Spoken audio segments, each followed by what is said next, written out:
Did he do it or did he not? Funny. Yo, chat. Yo, Zoomy. Thank you for the resub. From Dark, thank you for the resub. 1BJ, thank you for the resub. Exclamation point sub, how to subscribe to the stream. The Diddler. Yo, I'm ready, bro. I ain't gonna lie. My food just got here. I ain't gonna lie. I know y'all niggas wanna watch the Disney Freakos too. I ain't gonna lie, bro. Holly Weird been getting exposed, bro. I ain't gonna lie. I'm gonna keep it 100 with y'all, bro. I love it. Nigga, we've all heard dark conspiracy theories and shit, but I ain't gonna lie. When I was a kid, I never believed them shits to be true. Like, did you believe that shit when you was a kid? The truth shall come to the... Like, yes. Every bit of it. Yes. So you believe that there was like hidden messages in cartoon shows? I see. Yes. And you believe in the Illuminati and all that SpongeBob shit? SpongeBob has one, bro. Nigga, they said SpongeBob was gay. The Krusty Krab is in the Bikini Bottom. They're talking about STDs. Like what? Everything. That's some crazy conspiracy theories. I know, I get it, bro, but real. I ain't never. Nigga, that's a stretch, bro. That's one of them. Like, that's not a stretch, bro. Why is the Krusty Krab in the Bikini Bottom? It just makes sense. Coincidence? Coincidence? Same thing. They get crabs, Bikini Bottom. Not believing that. If it is a stretch, then hey, fuck it. But I don't know about that one. SpongeBob is not gay, but it's definitely subliminal SpongeBob is gay. A lot of shit. SpongeBob is fucking gay. All right, here we go. And they get in the chat and said, "Nah, you talking that shit." I don't think it's a stretch. Being known for with Cassie, I can only equate to some of the things that I seen him and Kim go through. Years old. You're a dad now. Would you ever send your kid to Puffy camp? Hell no. See? I mean, back in the days when he was like 10 and I was a little bit older, his older brother, we used to fight over the Frosted Flakes. You know what I'm saying? Pause was invented. Mari, thank you for the 10 months. TT, thank you for the 13 months. Why the music so dramatic? Yo, what the did Puff just say? Kim is dead. Heavy D is dead. Hello? Andre Harrell is dead. The only two left are Puffy and Al almost died. Isn't that interesting? There's no way this kid should be getting, this man should be getting an Icon Award when all he has done was destroy the people around him. I'll be back. Welcome back to another episode of Swamp Stories. For this one, we do something that we've never done before. We take a deep dive into one of America's most controversial Yo, Knox, thank you for the sub. He's loved by some, hated by others, but everyone knows that he's a boss that you never want to piss off. As talented of a genius as he is, he's also known to be equally as angry, manipulative, and flat out evil. So in this video, we gather information and opinions to create an unbiased and hopefully accurate depiction of the man himself. This is Surviving Diddy, so let's dive in. The story begins in 1970s Harlem, a very rough place at the time. Poverty and violence ruled the community, and people did what they had to do to survive. One of these people was Melvin Combs, a man who climbed the ranks as a dealer in Harlem. But Melvin lived a double life, one where he risked his life and freedom. I heard New York was hella known for drugs back then. Is that facts? 2 children. But by all accounts, Melvin I heard New York damn near started drug sales and shit. Like from the chaotic streets. Sadly, though, in the mid-1970s, Melvin would lose his life to a deal gone wrong. On paper, Melvin was just another statistic, one of the thousands in New York City. But to his son named Sean, he was his everything. Sean was in elementary school when his father passed away, and his mother always told him that it was a car crash. Her idea was to shelter him from all things bad, and she even moved him into the suburbs. So in the 6th grade, the family moved to the city of Mount Vernon, and Sean attended a private Montessori school. In many cases, going from inner city to a private school can be a struggle, but not for a young Sean Combs. He was highly intelligent and charismatic, an instant leader amongst boys. So Sean spent the rest of his adolescence in Mount Vernon, thriving amongst his wealthier classmates. After high school, his good grades led him to the prestigious Howard University. There, he became an absolute star in all facets. He joined a fraternity and was known for throwing the best parties in DC. On top of this, he started a cab service that Did they say Harvard or Howard? Students after party. What they say? All facets. He joined a fraternity and was known for throwing the best parties in DC. On top of this, he started we know about his parties. Safely take home drunk students after parties. He was already a natural businessman and everyone knew that he was destined for success. All he had to do was wait patiently for his first major opportunity. For him, this would come rather early. In fact, it was in 1989 after his freshman year. While home in Mount Vernon, he linked up with a good childhood friend named Dwight Myers, also known as Heavy D. Growing up, Heavy D was like a big brother to Sean, a mentor in many ways. Well, Heavy was a talented rapper, and by 1989, he signed a major deal with Uptown Records. So over the summer, he introduced his friend Sean to the owner of Uptown Records, a respected mogul by the name of Andre Harrell. Right off the bat, Andre took a special liking to a young Sean Combs, like an oddly special liking. I guess he saw major potential in him because he decided to give him a major opportunity right away. So in the summer of 1989, Sean was hired as an intern at Uptown Records. Over the summer, Sean spent countless hours in the studio and in meetings with major artists from around the country. It was truly a dream come true for a freshman in college, something that's pretty much unheard of. Well, the fall comes around and Sean has to return to campus in DC. Andre didn't want him to go and tried to convince him to drop out and stay with the label, but Sean's mother was not having it. So together they came to a compromise. Twice a week, Sean would take the train from DC to New York to be at the Uptown office. This was 4 hours each way, meaning that Sean DC to New York? That sounds fucking crazy. Spent a total of 16 hours a week just to remain an intern at Uptown. This really didn't make any sense. What could he bring to the table that required him to do all of this hassle? Well, you might find out in just a second, so hold on. This crazy lifestyle continued for a few months until Andre Harrell put his foot down. He offered him a full-time job at the label if he would drop out of Howard and return back to New York. Sean accepted it and it worked out extremely well. College? This is because at just 20 years old, Sean was promoted to the vice president of the label. Whoa, now we're all thinking the same thing, aren't we? Why in the world would Andre Harrell promote a 20-year-old to the vice president of his label? The music industry is one of the hardest to crack, and for most it takes decades to get this position. So how did Sean Combs really get this job so young? His ass is sucking dick. And that leads us to a little bit of deep diving history.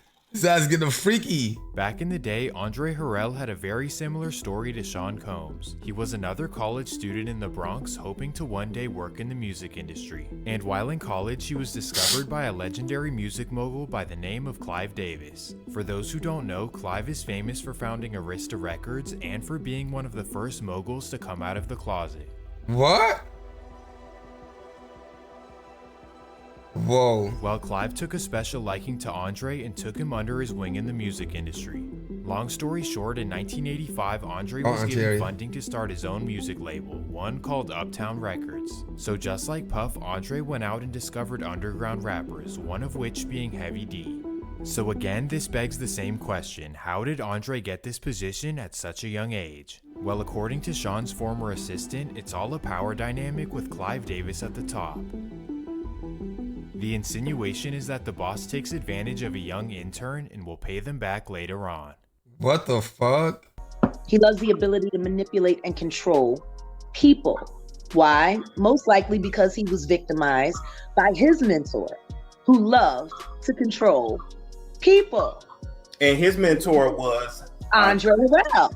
So tell us how who was mentored by Clive Davis. Don't tell me that Andre Harrell got by Clive Davis too. Don't tell me that Andre Harrell got by Clive Davis. What the fuck?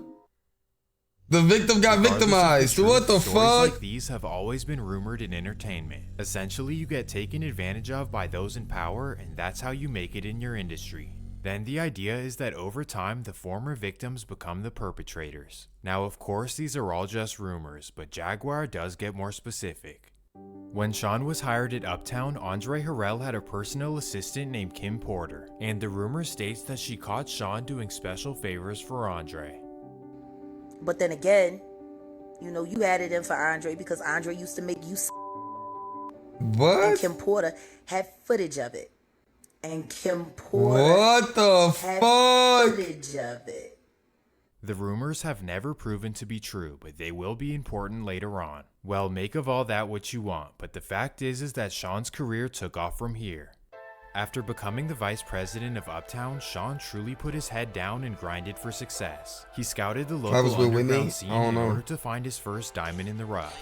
This is how he discovered his first artist in 1991, an MC out of Long Island by the name of Craig Mack. Craig was an instant success, but Sean wasn't satisfied with just him. While scrolling through the Source magazine, Sean was intrigued by a rapper in the unsigned hype section. This would be a young rapper out of Brooklyn by the name of Notorious Big. B.I.G. So in March of 1992, Sean got in contact with Big and brought him to the studio.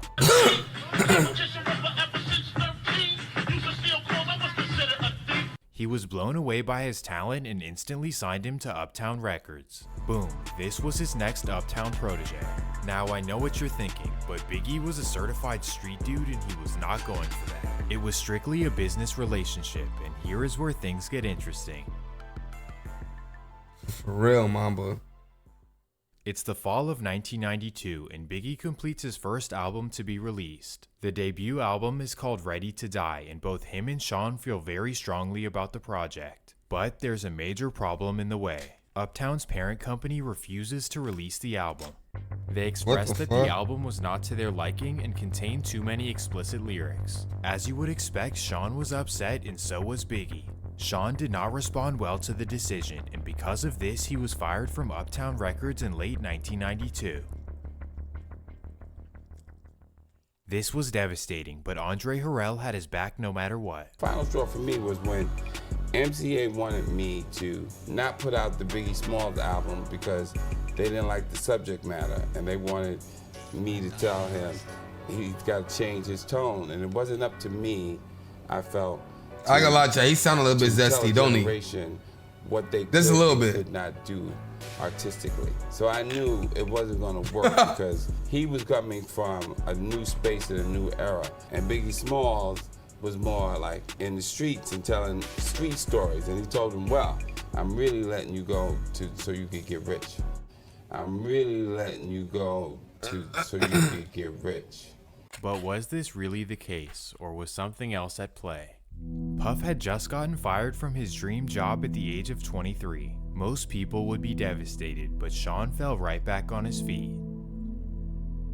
Just a month after being fired, Sean started his own label called Bad Boy Records. Bad Boy. Obviously, the 23-year-old didn't have the pockets to fund it himself, so it was initially a partnership with Arista Records.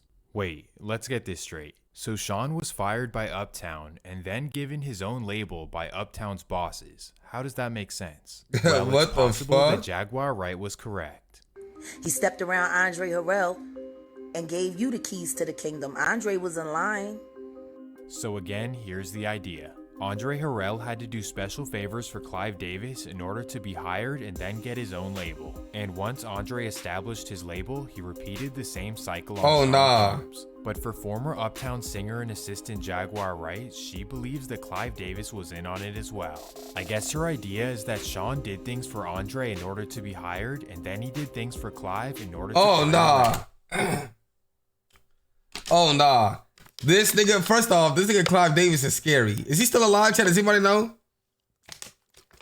Second off, this nigga P. Diddy is getting freaky. He is? Nigga, I ain't gonna lie. I don't even want to say too much on here, nigga. I don't want to, you feel me? I don't want to be the next one, you feel me? I ain't gonna lie, like. He just looked like a creep. How old is Clive Davis? He at least gotta be 70 something. 70? Oh, 91. He's 91? Yeah. What the fuck?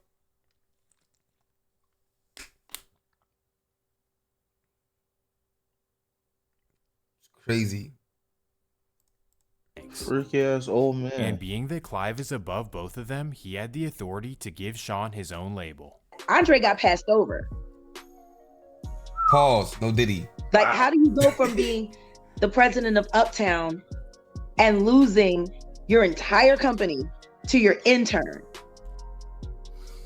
Like Puff started out as an intern. And that's because you know Clive Davis, and we all know he has lots of secrets. Clearly, he trusts you. He stepped around Andre Harrell and gave you the keys to the kingdom. Andre was in line. If the rumored power dynamic is true, then Clive Davis did replace Andre Harrell with Sean Combs, meaning that now, instead of Andre, it was Sean doing special favors for Clive. And as a reward, Clive made Andre drop him from Uptown and gave him his own label. Of course, though, this is all silly speculation. But what's not speculation is that Uptown's artists were released from their contracts and were able to sign with Bad Boy Records. This way, Sean now had full control over Biggie and Craig Mack. Well, after starting Bad Boy, Sean started going by the alias Puff Daddy. This is a name given to him by his mom because when he was a kid, he used to huff and puff whenever he was mad. So now we enter the era of Puff Daddy and Bad Boy Records. Puff's Bad Boy released their first album in July of 1994, which was Craig Mack's Flavor in Your Ear. The album took off to immediate success, and this is how Bad Boy entered the industry. And just 2 months later, Biggie's debut album Ready to Die released as well. Both albums did well, and Puff was eager to keep it going. So just 2 weeks after Biggie's album, Bad Boy released Craig Mack's second album, Funk the World. Puffy couldn't miss, and he was eager to recruit more and more new artists. He was there was a lot of niggas on the Bad Boy, wasn't there, Chad? Yo, Josh, thank you for the resub. Coming to him for advice. And that takes us down to Atlanta, Georgia.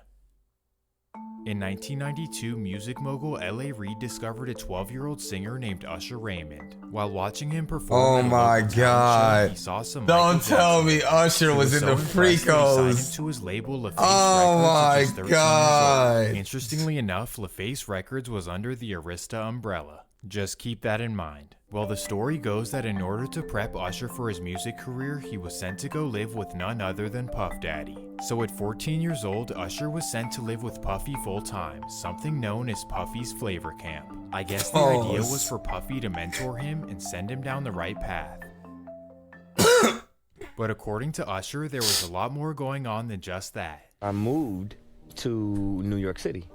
And I lived with Sean Puffy Combs for a year. That's the crazy thing. Now, that was L.A. Reid's idea, right? We're sending you over to something called Puffy Flavor Camp. There you go. To learn Flavor Camp? Yeah, that's what it was called. And you're going to go to Puff Daddy's. He's going in the 90s. Do you understand what that's like? Puffy's place was like just filled with chicks and orgying like nonstop, right? No, not really. I mean, oh my God. It was filled with niggas, nigga. That's what it was. It was filled with body boy, men. Fuck is you saying, nigga? Oh shit, not really. Yo, these niggas. Yo, this shit is crazy, bro. Oh my God. Nonstop, right? Nah, not really. I mean, but hey, it was curious. I got a chance to see some things. Yeah, but you were 13. What were you seeing? I went there to see the lifestyle. Right. And I saw it. And it was, but I don't know if I could indulge and understand what I was even looking for. You want to indulge in that shit. Yeah, it was pretty wild. So nobody tried to, some woman didn't come along. I didn't say that. Okay. I didn't say that. What I did say is that there were very curious things taking place. And I didn't necessarily understand it. Yeah, it's because it was freak-offs, nigga. That's why you didn't understand it, nigga. It was fucking freak-offs, nigga. That's why. Like, nigga said curious things taking place. Nigga, what? Nigga, some fruity shit taking place, nigga. Curious is an interesting word. Bro, what? Like... Smalls was there. Biggie Smalls was there. Lil Biggie. Kim, Craig Mack. All these people are hanging around. Yeah, man. Faith Evans, Jodeci, Mary J. Blige. They didn't know nothing about this shit. Oh. I was having a good time. You know what I mean? Does he have you doing any chores? Are you doing dishes at all? I mean, to keep you humble somewhat? Or are you just like, can you stay up till 4 in the morning with them and party? I mean, I could. I actually stayed up longer than them. And do you have money? What's going on? I mean, I had like per diem. I had like, what like a living. Life. Yeah, it's pretty crazy. 14 years old. You're a dad now. Would you ever send your kid to Puffy Camp? Hell no. See? Many people out there believe that Usher was Puffy's first victim of the power ritual. There's no proof to show that, but these clips may convince you that something strange was going on. I mean, back in the days when he was like 10 and I was a little bit older, his older brother, we used to fight over the Frosted Flakes. You know what I'm saying? Before pause was invented. know what I'm saying? But it's my brother for real. We used to actually wrestle off of the Frosted Flakes because he used to always get up early with me. Now he's one of the richest stars in the world. And What the fuck did Puff just say? Nobody's gonna acknowledge this but me. Puff just said we used to wrestle over the Frosted Flakes, and we're streaming live. That was stupid. What the fuck? So what do you guys think? Is Usher a part of surviving Diddy, or is this just a silly assumption? Well, now we move on to the next chapter. Regardless of all the nonsense, Puff was truly a genius at discovering and developing artists, and in the process he was gaining immense wealth and power in the industry. As you would expect, the success got to his head pretty quickly. By many accounts, Puff grew an obsession with having complete control. He wanted control over everyone around him, even for the silliest things. So here is the first example. The year is 1995 and Craig Mack is eager to continue his success. So he puts together his third studio album, one by the name of Operation Get It. The story goes that he brings the album to Puff to get it released, but things don't go as planned. Puff allegedly tells Craig Mack that if he wants the album released, he has to fire his manager and then hire a bad boy manager. But Craig's manager is one of his closest friends and has been rocking with him since day one. Because of this, Craig is loyal to him and tells Puffy no. Even though it's a silly request, Puffy is pissed because he doesn't have control over the situation. Puff told Craig Mack if he didn't change management, he wasn't with him no more. Craig wasn't getting rid of his management. Craig said, yo, listen here, man, I'm not changing my manager just because you want to. Puff said, yo, I ain't with that kid no more. Not at all. I was right there when he said that. Told Craig Mack, you don't change your management, I ain't fucking with you. Craig stands on his principles and refuses to fire his manager, so damn, Puffy real decides nigga to be petty. He completely stops paying him and refuses to release his music. This made things awkward at Bad Boy, as Craig no longer had the power to control his career or his narrative. In this R.I.P. Craig Mack, he died, Shaq? You can see the awkwardness on Craig Mack is dead? Like, Craig Mack could not believe that Diddy would really lie on camera like that. I'm sure you got much things in store for my man. Yeah, definitely. We got a new album we're working on him to drop in January. You can see the disbelief in Craig Mack's face, like no way he's saying this. From here, frustrations grew further between Bad Boy and Craig as Craig felt betrayed by his boss. I was your first artist. I was the one who took the risk and signed to your label. And more importantly, I've made you a whole lot of money. And now you're willing to throw away my career over a silly manager. What is going on? But not only did Puff want his career to dwindle, it's also rumored that he wanted him killed. What? Craig knew what Puff was capable of, so everywhere he went, he rolled around with a blicky, something very risky in New York City. He even contemplated getting rid of Puff in order to save his own life. I had a gun in my lap. And I'm sitting there and I'm talking to God. I'm like, Lord, I don't want to do this. But if it comes to getting ugly where somebody's going to be trying to kill me, I'm going to have to do something first or do something to prevent that from happening. Damn. In what world should an artist have to fear for his life because and he died, Chad? Damn, R.I.P., bro. Craig says that Puff tried to set him up at the studio, but when he showed up with certified goons, he decided to back off. So thankfully, the situation didn't end terribly, but it was the start of a new era for Puffy. Not only had he become a control freak, but now he was bringing the threat of violence to the table. Slowly, the golden child of the industry was becoming the villain behind closed doors. And now we enter Diddy's violent era. While the Craig Mack drama was taking place internally, a whole nother beef was stewing in the industry. By the fall of 1994, Bad Boy had competition for rap's biggest label, and this would be California's Death Row Records. Particularly, Tupac had become the biggest star in rap, and everyone wanted a feature. I ain't gonna lie, Chad, Death Row was them niggas. Producer Ron G wanted Tupac Death Row was to them record a verse niggas. for Biggie Smalls. So Pac asked for $7,000, and Bad Boy agreed to pay for the verse. So Pac records the verse with Ron G and then is told to go to the Quad Studios in Manhattan to pick up the money. And that takes us to November 30th, 1994. You saw Pac Death arrives Row? in Manhattan and walks to the Quad Studios. As he's entering the building, he hears some bad boy associates yelling his name from the upstairs window. Pac is excited to meet with Bad Boy, and he walks in the lobby to take the elevator upstairs. But as he approaches the elevators, 2 men in masks are waiting for him right there. Before he can run, the men whip out and reach for his pockets. Pac tries to fight them off, but that's when the men make a wild decision.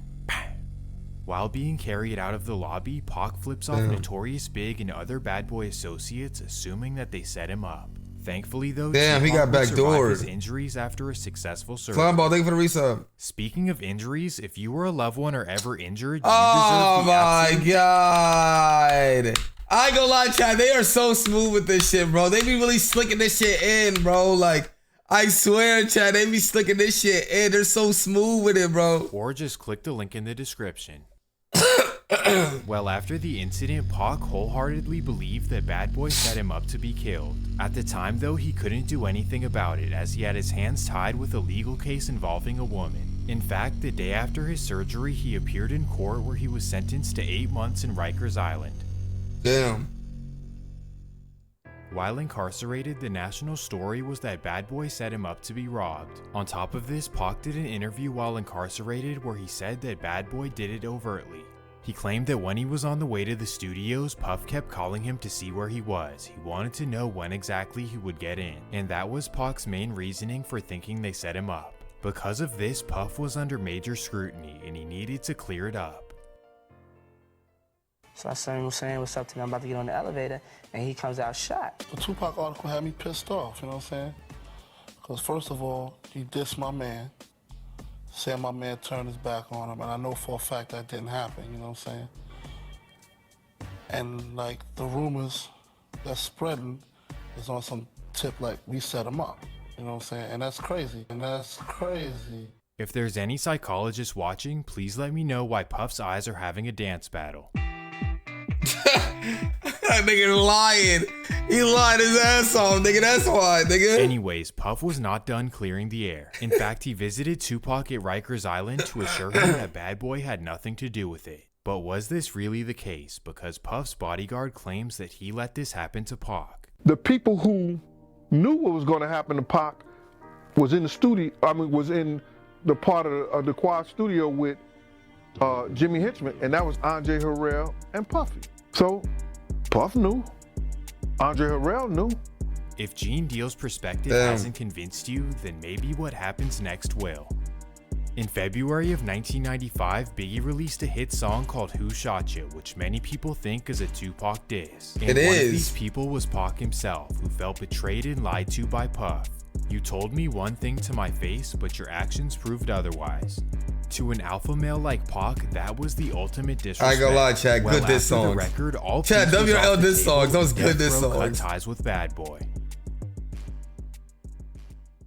That takes us to August 3rd, 1995. It's the annual Source Awards in New York City, and Death Row are nominated for Soundtrack of the Year. Of course, tensions are in the air because the show is in New York, and everyone is curious if anything will happen. Well, Death Row wins the award, and Suge takes the stage. Why I keep saying Diddy look like a belt, bro? Chill. Second of all, I'd like to thank my whole entire Death Row family on both sides, you know what I'm saying?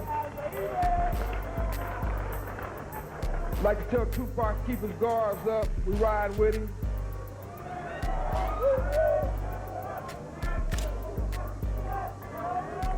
And one other thing I'd like to say, any artist out there want to be an artist and want to stay a star, don't want to have to worry about the executive producer trying to be all in the videos, all on the record, dancing. Come to Death Row. It's the West Coast versus East Coast. This is how it all started, nigga. This was obviously a sneak diss at Puff, and the crowd was not feeling it. To make matters worse, Snoop Dogg takes the stage and doubles down. The East Coast don't love Dr. Dre and Snoop Dogg. The East Coast ain't got no love for Dr. Dre and Snoop Dogg and Death Row. Y'all don't love us. Y'all don't love us. How do you think for the sub? Well, let it be known then. We know y'all East Coast. We know we at East Coast and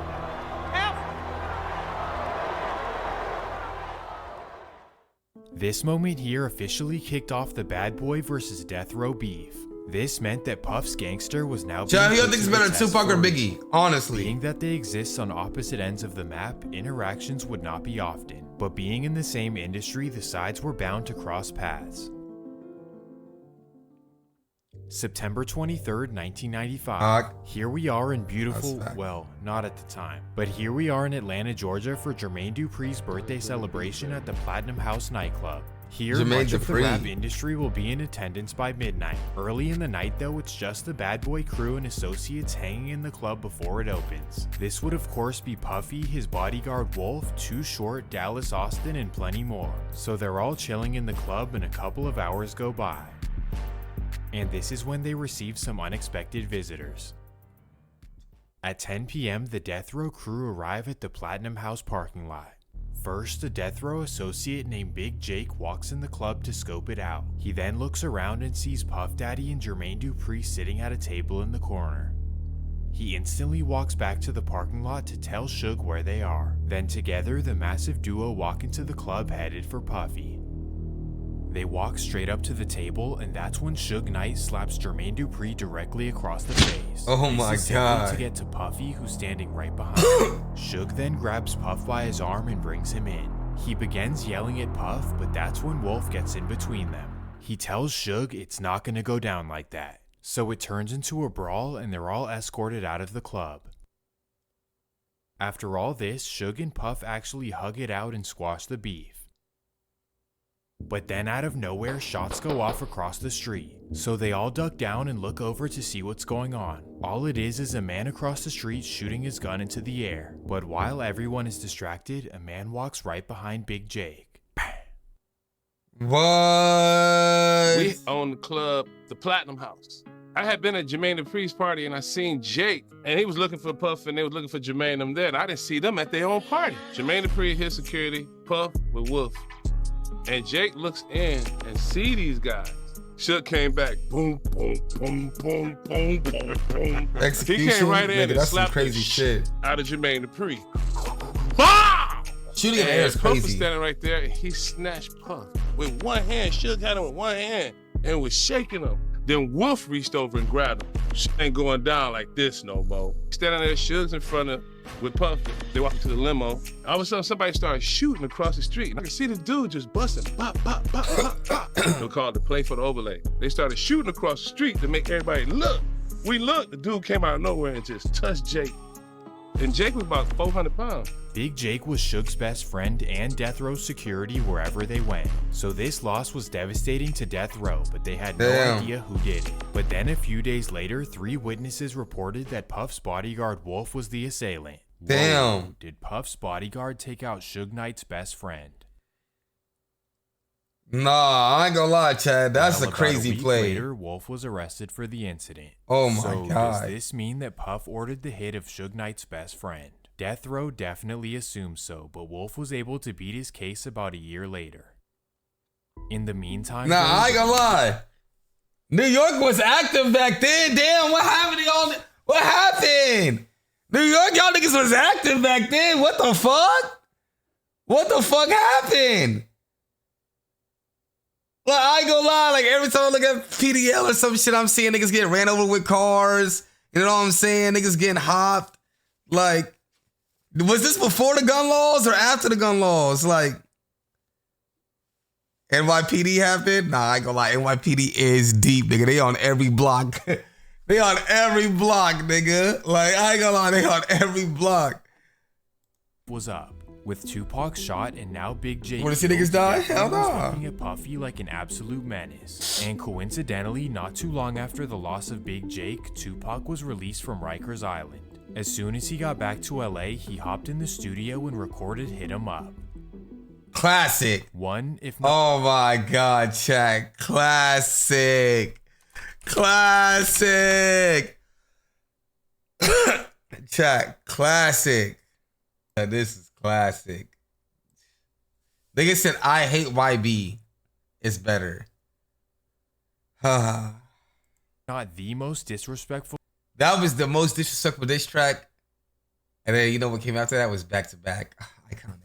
song in rap history. He dissed Biggie by saying that he smashed his girl and pretty much obliterated the whole bad boy camp. As you would expect, Puffy was pissed. But at this time, he felt invincible, so he decided to do the unthinkable. He decided to schedule a bad boy tour on the West Coast from Seattle down to San Diego. However, he knew that the tour was a risk, so he decided to tap in with his best connection in LA. This would be a man named Keefe D, who he met at a hydraulic Didn't shopping Keefe D get complex. locked up for the murder of Essentially, Tupac? In 1994, Puff asked Keefe if he could borrow one of his cars for a video, and they locked in from there. He had called up our hydraulics place. That's crazy. And asked to use a lowrider. But Keefe wasn't just a car guy, he was also a high-ranking member of Compton's Southside Crips. So naturally, when Puff announced his tour, he hired Keefe and the Southside Crips to protect him. He had a West Coast tour coming up. But Zipper came pick me up, we rolling up Greenleaf in our neighborhood, and his phone ring, boom, and it was Puff. And he like, you think it's cool to come out here and do concerts? I'm like, why it wouldn't be cool? Just let me know the dates and give me some tickets. We had the Crips there, but I see he was trying to play us against each other. Crips, Bloods, you know what I'm saying? Sugar, Blood, we the Crips. So behind the scenes, Puff was potentially creating a beef between Compton Crips and LA Bloods. I know, G's. I guess he played it smarter. Dude with the red, I get the blue. Well, thankfully, nothing happened and the tour went smoothly. But later that year, they would run into each other at the Soul Train Awards and they would have a standoff backstage. Allegedly, Tupac and Suge pulled up on Puffy. You hear the door go boom, and then you see Tupac with Suge and about 1,000 Bloods and Crips walking down the middle of the auditorium, just screaming because Big them had just went off. So just imagine Tupac coming, walking down the aisle, walking up the steps, and just walking into the back. It wasn't too good if they got Tupac hold was to gangster. him, they couldn't have handled what they had with them at that time. Like, they were totally outnumbered. Nah, that's some gangster I felt shit, Chad. embarrassed and Sounds like some shit I do. Something Feel needed me? to be done. Feel me? Facts. So allegedly that next night, he took Keefe D out to dinner on the Sunset Strip. And there, according to Keefe, Puff offered him $1 million to get rid of Pac. He and Puffy are at this place called Greenblatt's Deli on Sunset. And he tells Keefe D, man, I just need you to take care of this situation with Suge and Tupac. Keefe, he's claiming that Puffy offered him $1 million to kill Suge or Tupac? Both or of them. both? Yeah, both their names came up. $1 million in 1995 is equivalent to over $2 million today. And to a Damn. Compton Crip who's... Chad, $2 million to kill a nigga? Shit. I ain't gonna lie, Chad. Shit. Chad, y'all taking that? Shit, $2 million to catch a hat? Probably broke, this is life-changing money. If this is actually true, then Puff is a cold man. Because there's no way in the world that any gang member would ever turn this down. And Puffy knew this. It was only a matter of time. September 7th, 1996. It's a big day in Las Vegas as Mike Tyson is set to fight at the MGM Grand. Of course, for the big fight, all of the celebrities are in town, including Tupac. Well, it's the afternoon and everyone is having fun before the event. Particularly, Tupac and Suge Knight are walking through the casino lobby. True, nah, That's they got when away they're with it. approached by a man who's being disrespectful. This would be a young man named Orlando Anderson, the first cousin of Keefe D and fellow Southside Crip. Well, the story goes that he disrespects I don't know, Pac, Private. and Pac socks him in front of everyone. Orlando is furious, so he goes and gives a statement to police. Then he meets up with Keefe D and tells him about what happened at the casino. So Keefe and Orlando sit in the hotel room thinking about what they can do. Then they get a call from a very important factor. This would be a New York plug and associate of Puffy by the name of Eric Von Zip. Yeah, don't tell me Eric Von Zip is dead too.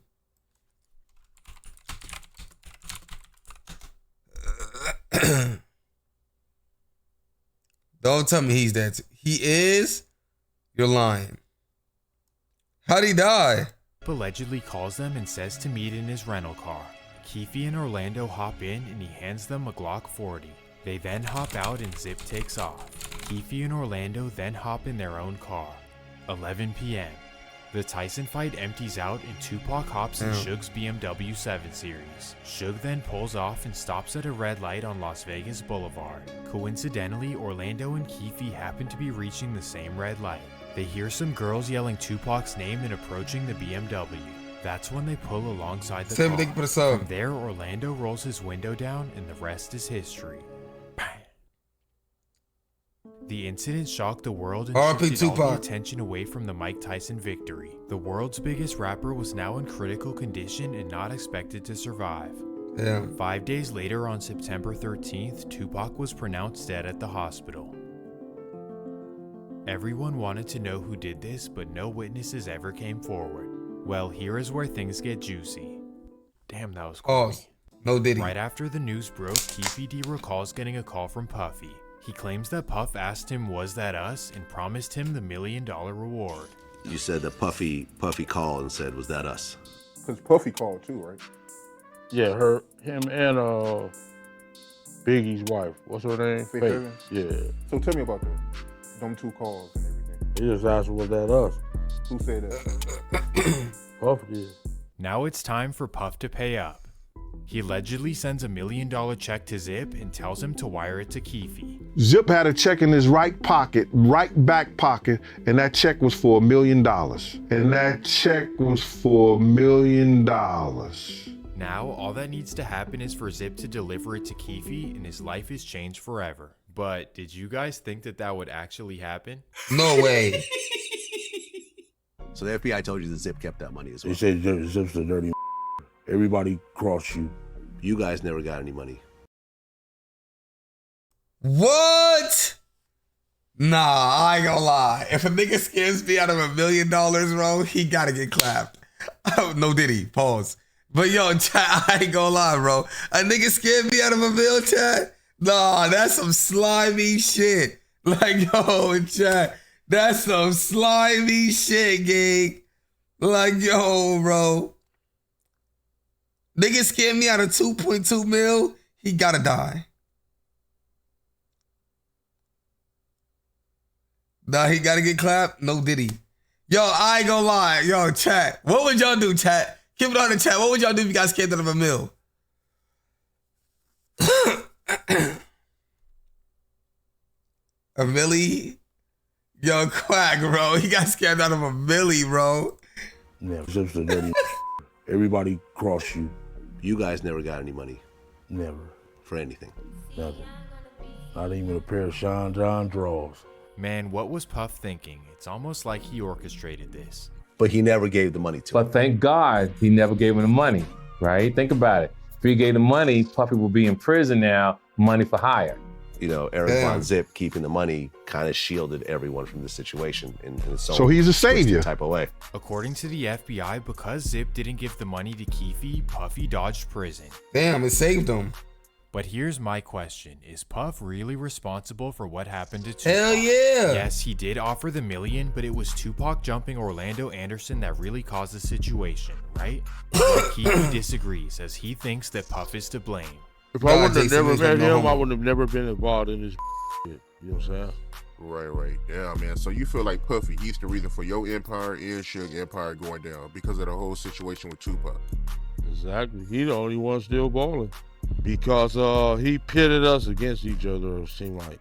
But what do you guys think? Is Puff responsible for the loss of Tupac, or is Keefe D a grown man not taking responsibility for his actions? Well, if you ask Diddy, he'll tell you that he had nothing to do with it. Now, it was this documentary. Yo, Sad, thank you for the 3 months. You know wasn't true. Be watching. We don't talk about things that are nonsense. We don't even entertain nonsense, my brother. So we not even going to go there with all due respect, but it's nonsense. Which we never believed, by the way. Yeah, thank you.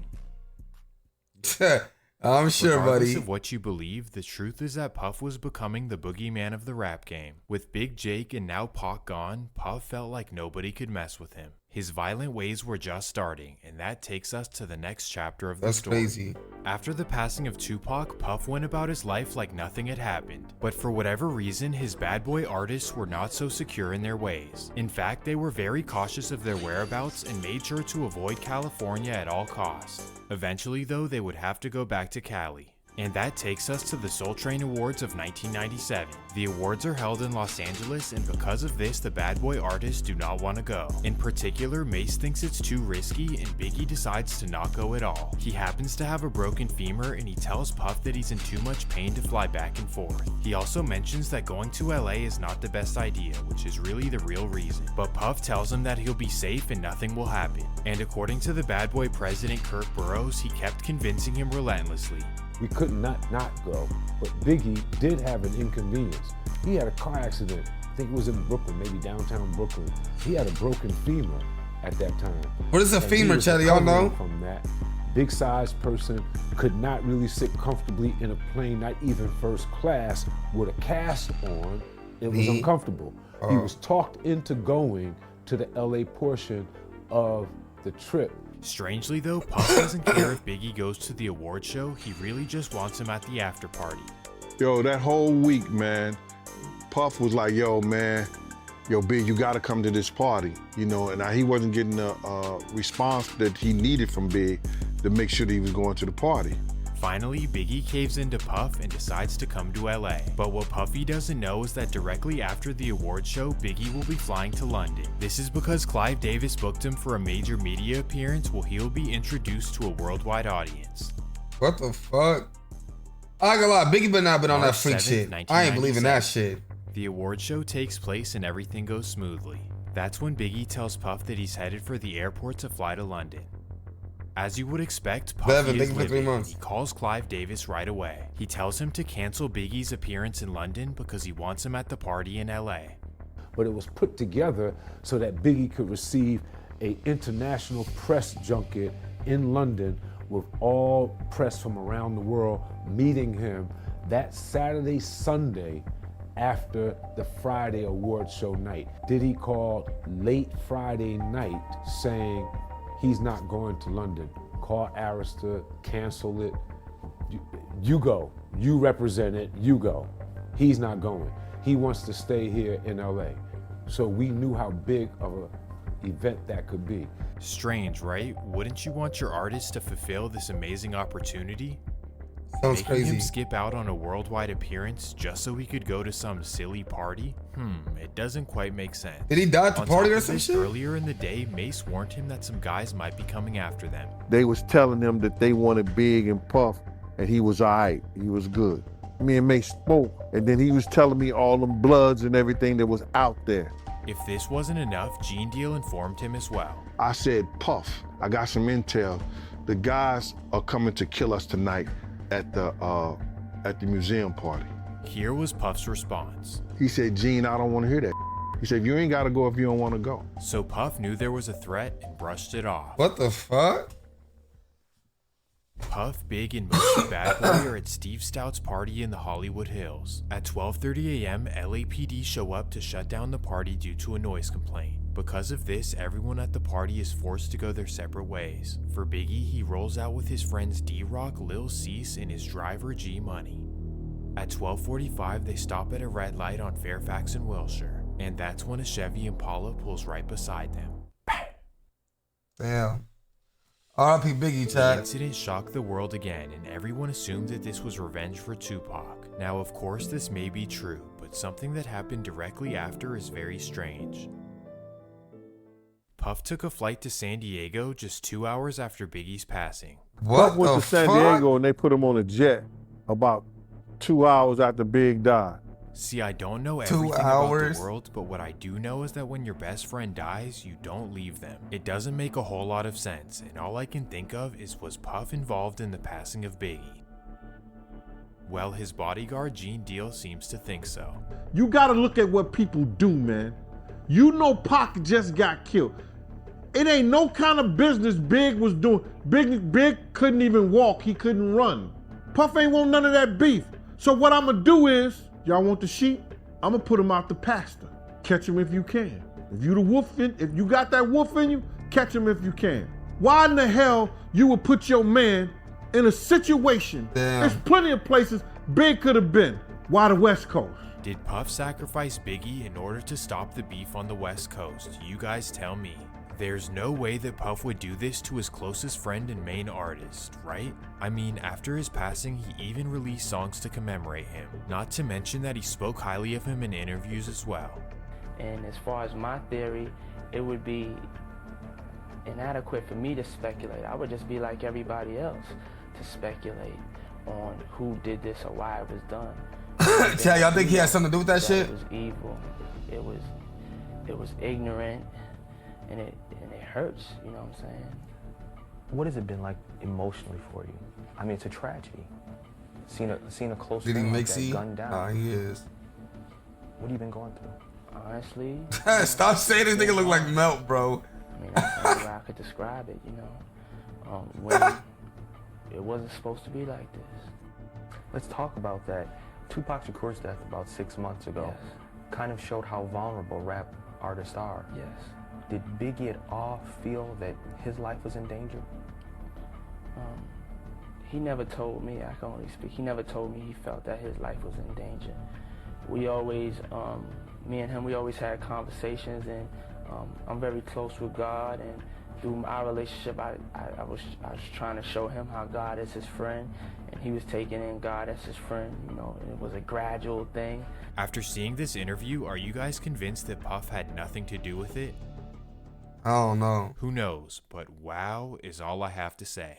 But I'm not the only one who feels uneasy. In fact, Bad Boy's second biggest artist felt sick to his stomach. In the height of his rap career, Mace decided to leave Bad Boy to become a pastor. His relationship with Puff had fallen apart, and they've been arguing over money ever since. So with Biggie and Mace gone, Bad Boy was falling apart at the helm. But leave it up to the genius of Diddy, he would quickly replace their talent.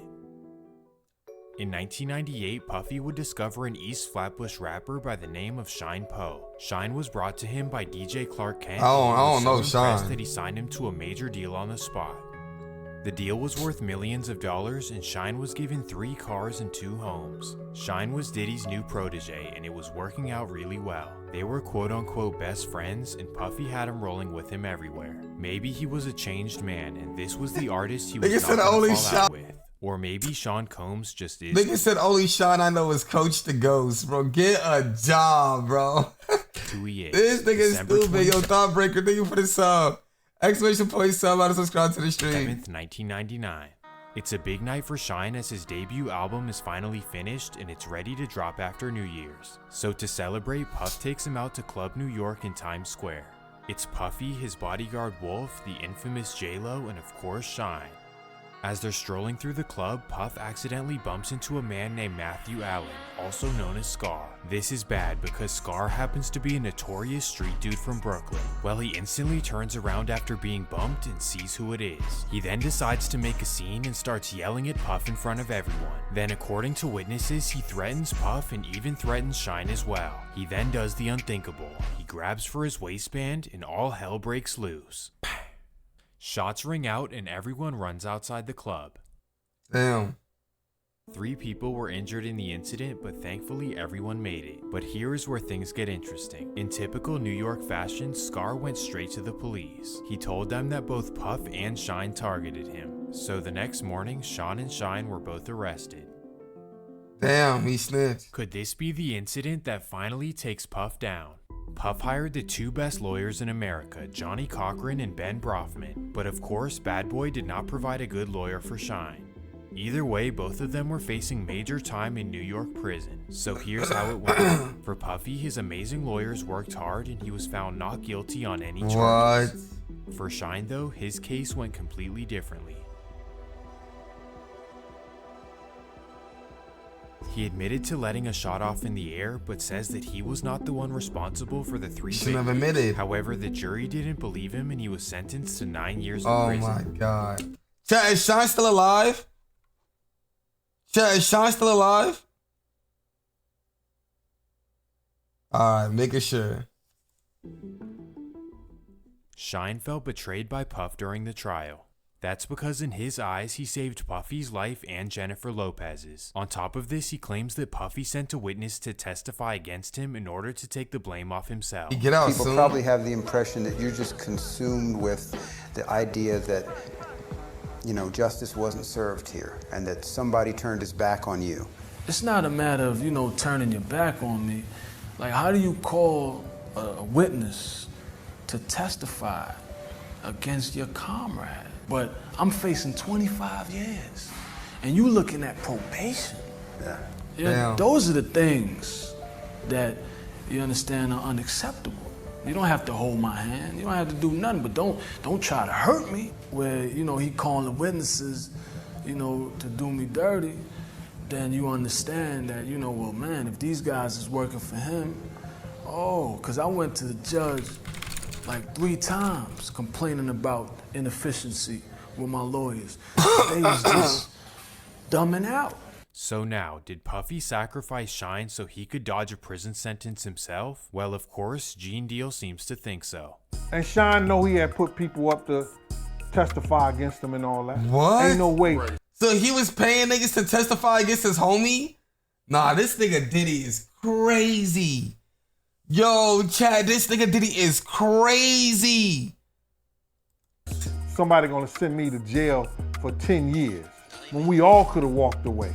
Shine know what I'm talking about. If this is all true, then it's another example of Puffy being disloyal to those he calls his friends. It seems like everyone else is disposable when his ass is on the line. Or you could look at it like this: in his defense, he had a lot on the line and he did what he had to do to be free. Either way you look at it, this is a major stain on the story of Sean Combs. After he won his case, Puff decided to wash away his past and start with a new persona. So the first thing he did was change his stage name to P. Diddy, or Diddy for short. Some interpret his name change as him trying to leave his old ways behind. Puff represented how angry he was as a kid, and anger led to so much destruction in his life. P. Diddy would now be the level-headed businessman, or at least that was the plan. After all of this drama and loss, he wanted Bad Boy Records to restart their success. But now without Agnew, Biggie, Mason, Shine, Diddy needed some new Y'all talent. believe anything? So Diddy must be fucking him? Yo, y'all niggas is crazy. Star. Diddy's strange recruiting tactics. First, he wanted to sign a talented 50 underground Cent. rapper by the name of 50 He ain't signed a bad but boy. 50 recalls what he believes as strange recruiting tactics, like possibly Clive Davis, Andre Harrell activities. What? West Coast rapper Exhibit had a similar story as well. I heard you tell a story before about how Puffy, he took you to a club before and you seen a whole lot of men kissing and you seen a whole lot of weird stuff going on. Man, I ain't gonna touch. Oh, this is when the freak offs begin. This is when the freakos begin, chat. Man, it's been talked about. Shout out to Puffy. Love, you know what I'm saying? All good. We gonna leave that alone, man. That shit put to bed. Done. Now these two stories could mean absolutely nothing, and that's why I really didn't even want to include them. But this next part is pretty crazy.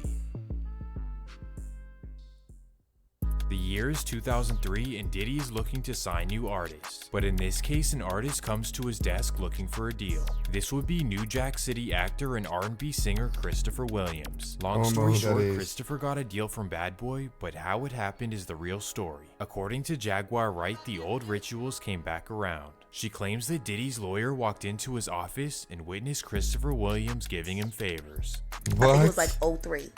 There was a young woman. She's a lawyer. Or at least she was. She used to be an entertainment lawyer. I hope I won't be putting her in danger while she was working at Bad Boy, because she was one of the lead counsels. Bad Boy Entertainment. She witnessed something. She witnessed something that was disturbing to her. But what was really disturbing to her was the conversation that she had with Diddy after. See, Christopher Williams, I don't know. I guess he wanted to sign. I don't know what happened. But Puff was supposed to be giving him a demo deal, and he gave him a demo deal, and I guess it was supposed to turn into an album deal, which that never happened. But this young woman walked in to get approval on some paperwork, see.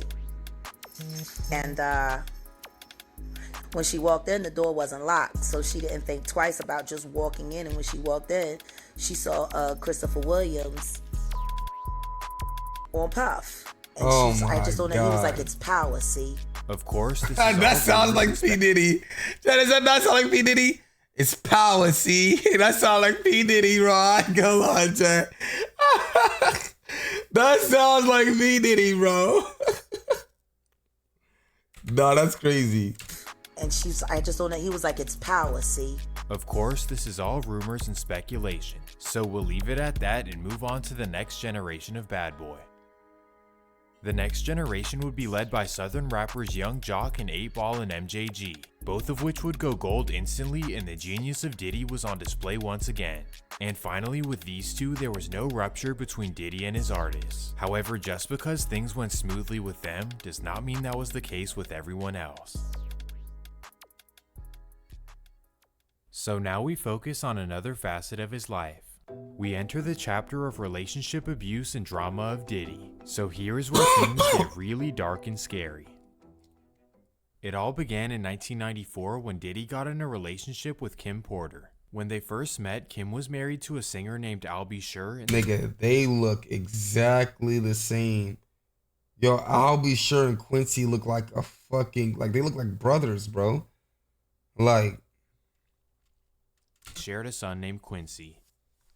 what's the word, Cyphings? Well, once the relationship with I'll Be Sure fell apart, Kim got together with Diddy and they had children of their own. Diddy also Drake is adopted not her son involved. Get the Quincy, fuck and out of here. everything looked like peaches and Drake's cream not in them from the freakos, outside nigga. looking in. But internally, the relationship was on and off for years and rocky to say the least. In fact, the people around them say that Diddy was manipulative, controlling, and abusive towards Kim. Apparently, the relationship was terrible, but they stayed together for the sake of the kids. However, enough was enough and the couple officially went their separate ways in the early 2000s. In any bad relationship, separating is always the healthiest thing to do.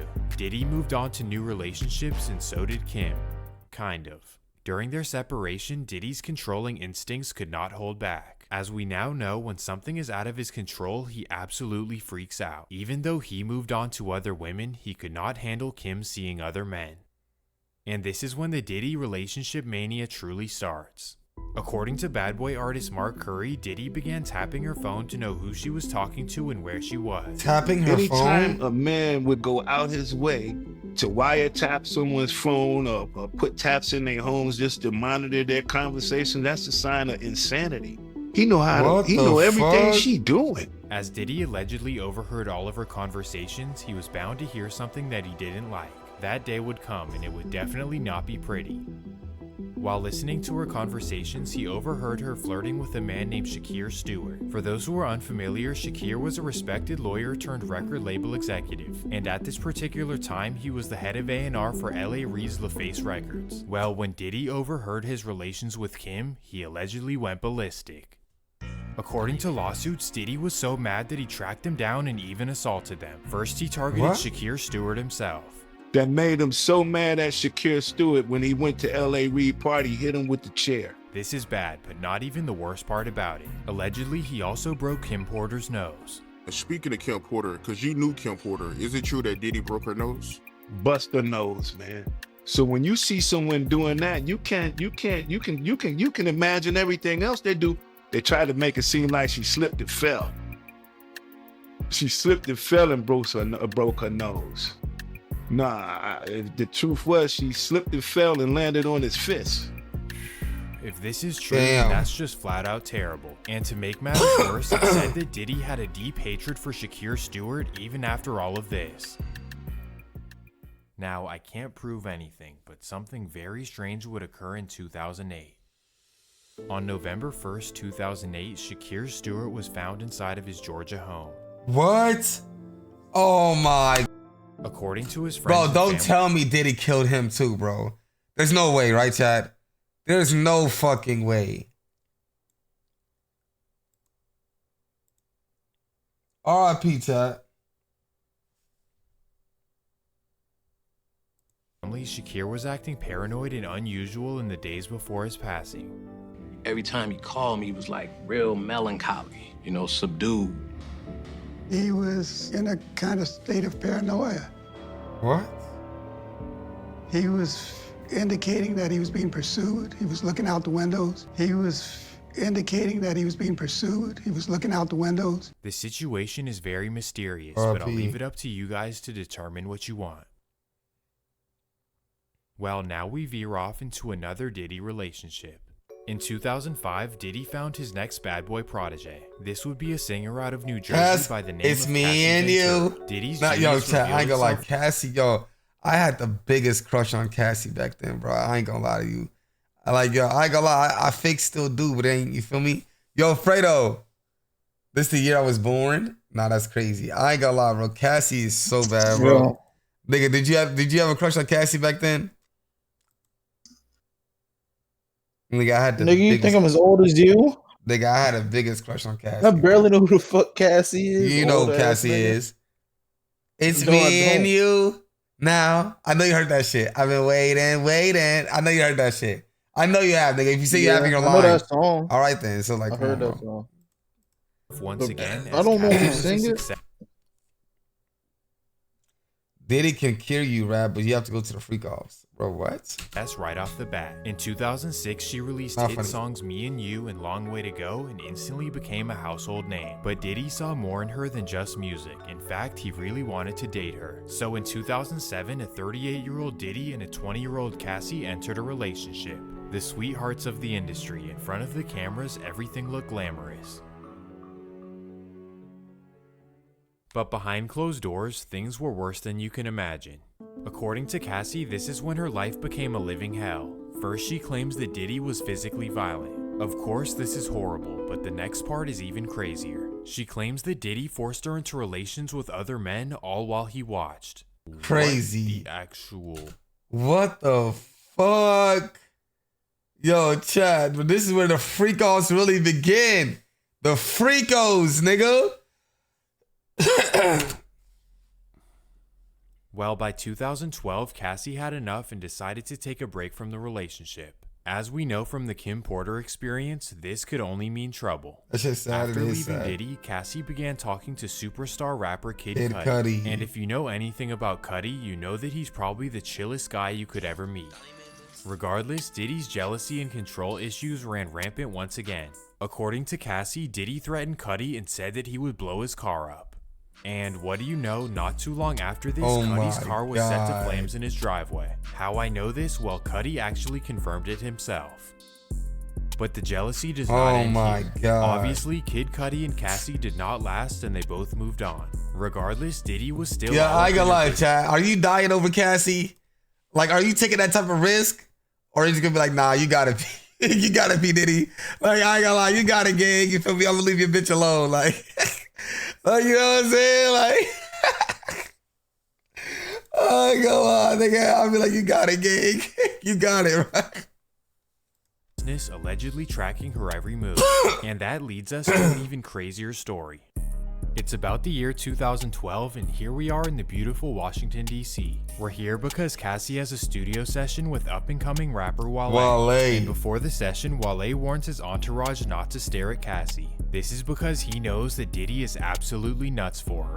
Wale been telling us, like, before we even get to the studio with him and Cassie in the studio, Wale was already telling us, like, man, we better go to the studio with Cassie. Man, Diddy be acting crazy over her. Diddy don't want nobody working around her, so y'all make sure y'all don't look at her too wild or make her feel uncomfortable. Or if you see her security guards with her, just prepping us on how crazy Diddy act over her. Like, any guys that's around her in her vicinity, while Diddy not around, he kirks off, he goes off. So the DC guys make sure to be as respectful as possible because Diddy could walk in the studio at any moment. And of course, Wale makes sure to keep everything professional. Her and Wale doing what they do in the studio, but they helping each other. It's just professional, y'all. It ain't nothing like, they ain't doing nothing weird. I don't feel no weird vibes. I don't see no flirting or nothing. It's really professional. They making good music. But here's the thing, Diddy does not want anyone with Cassie in the studio. Instead, he wants them to email their verses. I guess they wasn't supposed to be there doing it in person together. They were supposed to send it or whatever, but they was trying to keep and do it in person together because they ain't thinking Diddy gonna pop up in here. Like, Diddy probably somewhere living his natural born life. At least that's what they thought.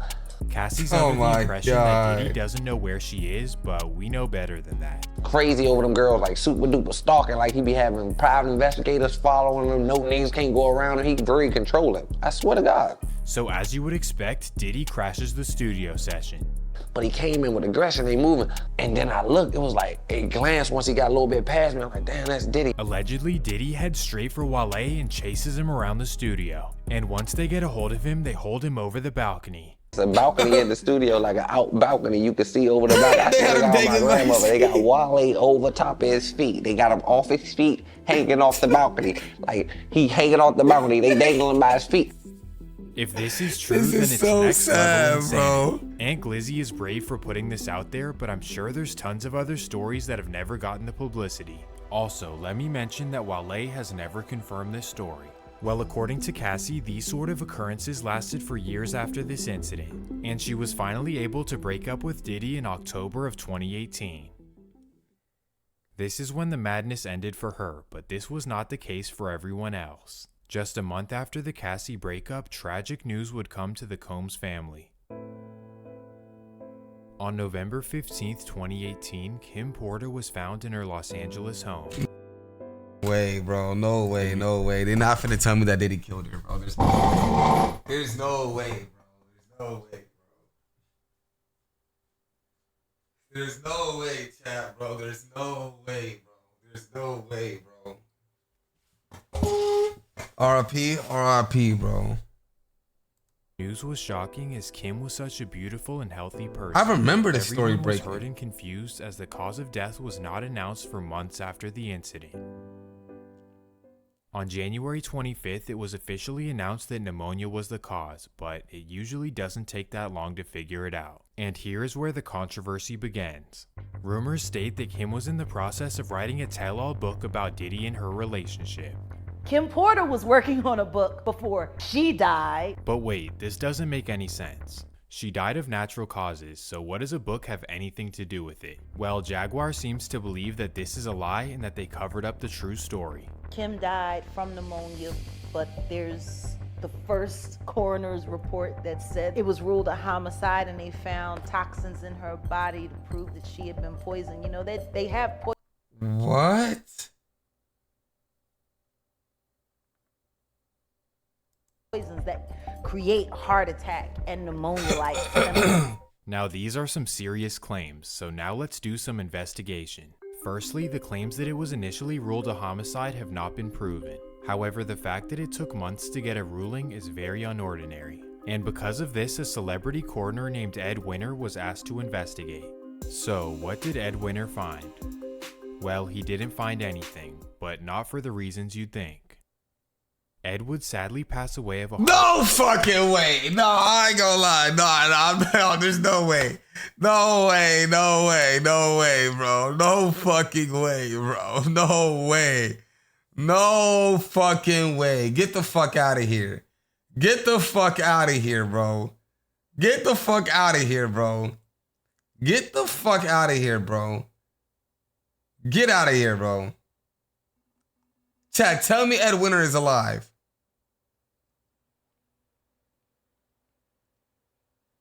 Chat, tell me Ed Winter is alive, gang.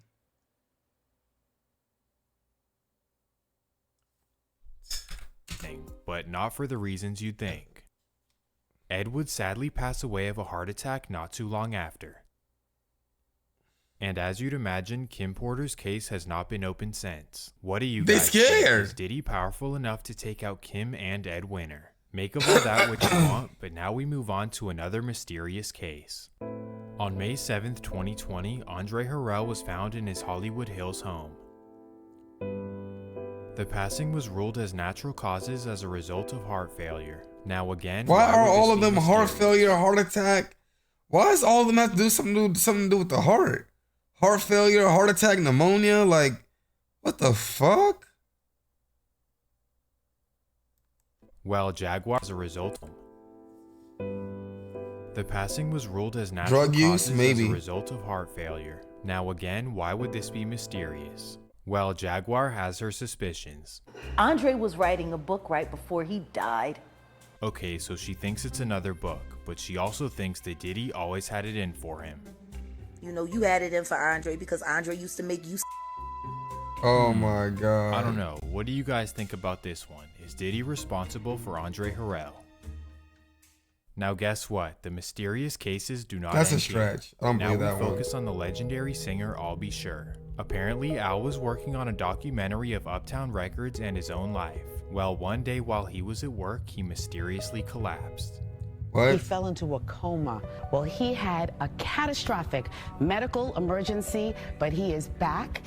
I mean, there was so many things going on to the point where they were considering sending me to hospice. What people don't truly understand unless you've been through this type of medical journey is taking for granted breathing, tying your shoes, speaking. Again, Jaguar suspects that there was foul I believe play. that symmetry. And I'll Be Sure was working on the documentary of his life.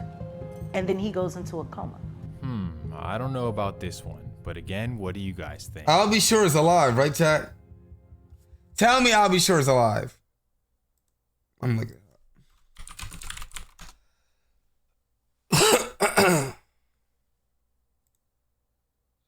Yeah.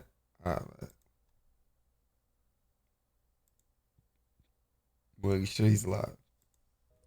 It is interesting though, through all the situations, it seems like Diddy is the only one to always make it through. From Pac to Biggie to Shine to Kim Porter to Andre Harrell and to I'll Be Sure. Could all of this be a coincidence, or is it a case of surviving Diddy? You guys tell me which ones you believe. Firstly, is Diddy responsible for the loss of Tupac? Secondly, is it possible that he sacrificed Biggie? Thirdly, did he betray Shine and kick him to the curb when things got sticky? And for the rest of the list, is it because they had information that he didn't want to get out? The survivors and the late of Uptown Records, they were all writing tell-all books. And she believes that the monster was created when Diddy was allegedly victimized. See, what Andre did to you, it could have stopped with him. But you like the power too much. So all you did was emulate what Andre Harrell did to you. See, you were a victim, and then you became a victimizer. And that's what you chose. After all these years, will Diddy ever pay the price for the things that he allegedly did? Well, probably not, because he is smarter than anyone he ever encounters. Like, I will say this, Diddy is a legitimate genius. If he took an IQ test, I promise you he'd be at the very top. Regardless, though, Cassie will finally come forward against him on November 17th, 2023. This is when she came forward with a major class action lawsuit accusing him of all kinds of crazy stories. Everyone was shocked, like, whoa, Diddy is cooked. But within just 24 hours, Diddy settled the lawsuit for an undisclosed amount. 24 hours? Estimate that the payment was over. What the fuck? Diddy will most likely never go to jail, but not everyone around him can say the same. In particular, after telling everything on YouTube, Keefe D is now a wanted man. It's becoming more apparent that Dwayne Keefe D. Davis likely talked himself into his own indictment nearly 3 decades after the murder of Tupac Shakur. 30 years later is crazy. More evidence considered by a Clark County grand jury in returning an indictment against Dwayne Keefe D. Davis. It consists mainly of Davis's own words gathered over the past few years from interviews he gave. I got no reason to lie. Wow, wow, wow. You'd think that with all the crime in Vegas, they'd have other things to focus on. But in their defense, Keefe D did make it really easy. All they had to do was look on YouTube. But here's the real question. Will Diddy get arrested in the case as well? No. Given the fact that Keefe did say that Diddy put $1 million on Tupac's head, it's definitely possible. However, he may be saved by Eric Von Zip's decision to keep the money. Personally, I can't see him getting arrested, but only time will tell. Well, this might be my favorite video that I've ever made, and I hope you guys feel the same way too. So if you want to see me make another video like this, chat, WL for the documentary. That was a good ass documentary, I ain't gonna lie.